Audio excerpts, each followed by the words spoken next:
Саламатсыздар ма? Бірінші сынып оқушылары, ана тілінен 94-ші сабақты орындайық.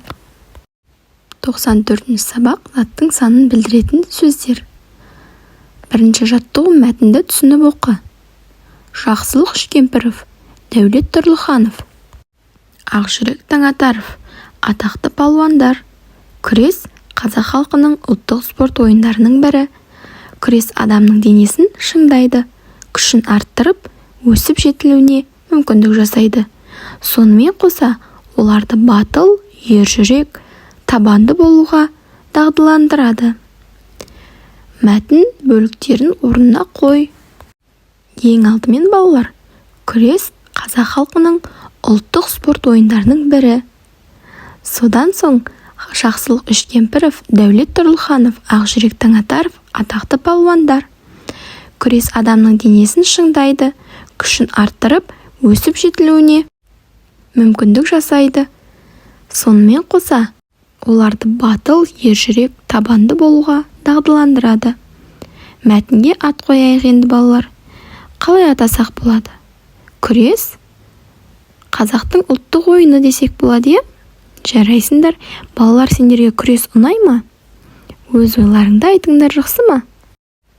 Келесі екінші жаттығу, жұмбақты көшіріп жаз, шешуін тап. Екі мықты мендескен, бір-бірімен белдескен. Екі мықты мендескен деген сөз, екі адам өздерін әрқайсысы мен күштімін, жоқ мен күштімін деп айтып жатыр дейді. Бір-бірімен белдескен, яғни күрескен. Жаңағы мәтінде біз күрес туралы оқыдық. Енді бұл жұмбақтың жауабы әрине палуан екен. Балалар, біз жаңа мәтінде қазақтың атақты күресетін палуандары туралы оқыдық, Палуан деген кім балалар? Қалай ойлайсыңдар? Әрине, палуан мықты, күші көп адамды айтады екенбіз, палуан деп. Жарайсыңдар, заттың санын білдіретін сөзді тап. Бізде жұмбақта заттың санын білдіретін сөз екі деген сөз, Ол қай сөзбен байланысып тұр? Бұл екі мықты деген сөзбен байланысып тұр екен.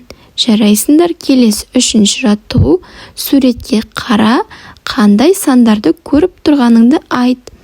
Балалар, суретке қараңдаршы. Артқы жағында мектеп тұр, одан кейін 2, 3 деген сандар тұр. Ал алдында бала кетіп бара жатыр, оқушы балақай. Ол 4 және 5 деген сандармен қол ұстасып алыпты. Демек, бұл бала жақсы оқитын бала, Бұл жердегі сандарымызды жазайық. 2, 3, 4 және 5 сандарын көріп тұрмыз. Осы сандарды қатыстырып, сөйлем құрап жаз дейді. Жақсы, енді сөйлем құрайық. Әсет ана тілі сабағынан 5 алды. Бұл жерде қай санды қостық балалар? Әрине 5 санын қостық. Келесі 2 мен 3 нашар баға. 2 мен 3 ол жаман баға, балалар, сол үшін жақсы оқуымыз керек. Келесі менің інімнің жасы 4-те. Бұл жерде 4 санын қолданып тұрмыз, Жарайсыңдар балалар. Ана тілі сабағынан 94, 95 ары қарайғы сабақтарды менің каналымнан іздеп таба аласыңдар. Менің каналымды жоғалтып алмас үшін тіркеліп, маған түсінбеген тақырыптарың болса, комментарий бөліміне жазып кетіңдер, жақсы ма? Рахмет балалар, сау болыңдар.